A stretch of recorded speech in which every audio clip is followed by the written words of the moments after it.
And welcome back to Harry's Lessons, and if you haven't already subscribed to our channel, just press the button and you'll get there very quickly and be able to sign up in no time at all. So what are we going to talk to you about today? Well, we're going to talk to you about time words, okay? So these are expressions that we use about time. So I'll go through each of them and then I'll give you some examples, so hopefully you'll be able to understand exactly what they mean, because I know they cause some people a few problems. So the first one we have is ago, A-G-O. So ago is referring to back in time, in the past, okay? It's all about back. So here we're using the simple past, okay? So when we use it, we use the simple past in terms of the verb tense. So we talk, let me give you an example, that's probably the easiest way. So when we talk about ago, we can say something like 2 weeks ago. So it's back in time,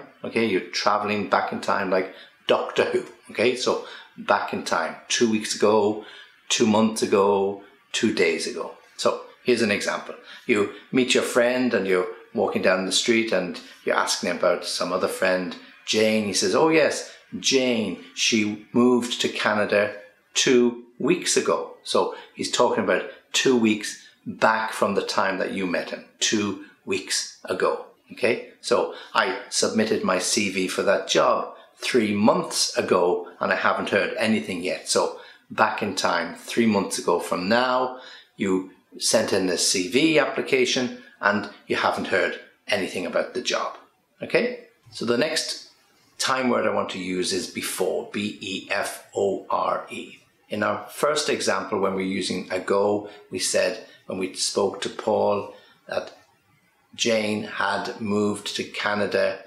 2 weeks ago. So when you met him 2 weeks ago. When we use before, we could use the same example and say, the last time I met Paul, so that could have been last week or the week before that, the last time I met Paul, he had told me that Jane had moved to Canada 2 weeks before. 2 weeks before the date you last met Paul. Okay, so if you met him on Friday, then it was 2 weeks before that, 2 weeks in the past. Okay, so before, talking about, again, about history. But we can also use before with the simple present and the simple past. Let me give you two examples. I will leave before he comes, meaning I will leave the office, I will leave the meeting, I will leave home before he comes, simple present, okay? Or with simple past, he completed or did or finished his homework, all simple past, before he had dinner, simple past, okay? So simple present and simple past, and then with the historic use of before. Okay, the next time word I want to use is since, S-I-N-C-E. So this again can be a little bit confusing, but we use it with the perfect tenses, present perfect or past perfect, depending on the circumstances. So let me give you a good understanding of how we use it. So let's say I have been living in this particular house for 19 years, okay? So that means today is 2019, 19 years ago when I moved in would have been the year 2000. So when I use the word since, it takes me back to the past, brings me up to the present and tells me that I've been living here since a particular date or year. So now 2019, I've lived in the house for 19 years. I go back 19 years to 2000, the year 2000, so I can tell you I have lived in this house, or I have been living in this house since 2000 or since the year 2000. So it takes me back to the past and brings me right up to the present, and I am still living in this house. So I have lived here, present perfect, or I have been living here, present perfect continuous. I have been living here since the year 2000, since May 2000. Okay, so that's about since. And the next time word I have for you is for. Now, since and for always get confused. When we're using the word for, we're talking about a duration, a period of time. So let's go back to my example about the house. Here, living here since the year 2000, started in the past, brings me up to the present. I can say it in the exact same way by saying I have been living here for 19 years. For 19 years. The duration of 19 years. Again, it started in the past. It brings me up to the present. I have been living here for a period of 19 years. I've been living here for 19 years. Okay? And the next time word I want to use is already. A-L-R-E-A-D-Y, already. And this again we use with the perfect tenses. It either comes in the middle of the sentence or at the end of the sentence. And it tells you something has already happened. Okay?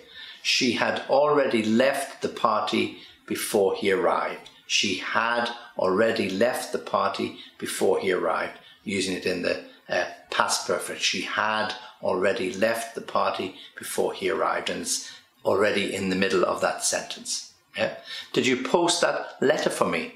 Yes, I've posted it already. I have posted it already. Here, present perfect. I have plus the past participle, posted. I have posted it already, and here we have already at the end of the sentence. So you can have it in the middle, you can have it at the end, you can use it with the past perfect, and you can use it with the present perfect. Okay, and the next time word then is yet, Y-E-T. Now in this one it's a bit different. To be careful, we only use it with negative statements and questions, okay? And it's always about something that hasn't been completed. It isn't finished. So you're asking a question about whether something has done or has been done, or you're making a statement of something in the negative, okay? So it's always about something incomplete. Has he finished his dinner yet? So question, you're asking, has the child or the person completed his meal? Has he finished his dinner yet? Present perfect. Has he finished? Okay? And then if you want to put it into a negative statement, he hasn't called me yet. He hasn't called me yet. I'm getting very worried. So again, up to the time that you're talking to the person, you haven't received a phone call. So it isn't complete. That's an action that hasn't finished. He hasn't called me yet. It's a negative statement. He has not called me yet. I'm getting very worried. All the time it appears the word yet at the end of the negative statement or at the end of the question. Okay? Okay, and the last one I have for you is still. This is the last time word. So we use this in positive statements or we use it in questions. It comes after the auxiliary verb and before the main verb. For example, are you still playing tennis? Question. Are you, auxiliary verb, still after the auxiliary verb, playing the main verb, are you still playing tennis? Question mark. Positive statement. Yes, I am still playing tennis. Yes, I am, auxiliary verb, still after the auxiliary verb, playing before the main verb. Yes, I'm still playing tennis. Okay, so we've looked at ago, before, since, for, yet, and still. Okay, so hopefully you've got a good understanding of how to use them. And if you want to contact us, of course, you can subscribe to our channel and join us on www.englishlessonviaskype.com and subscribe, as I said, and we'll join you soon.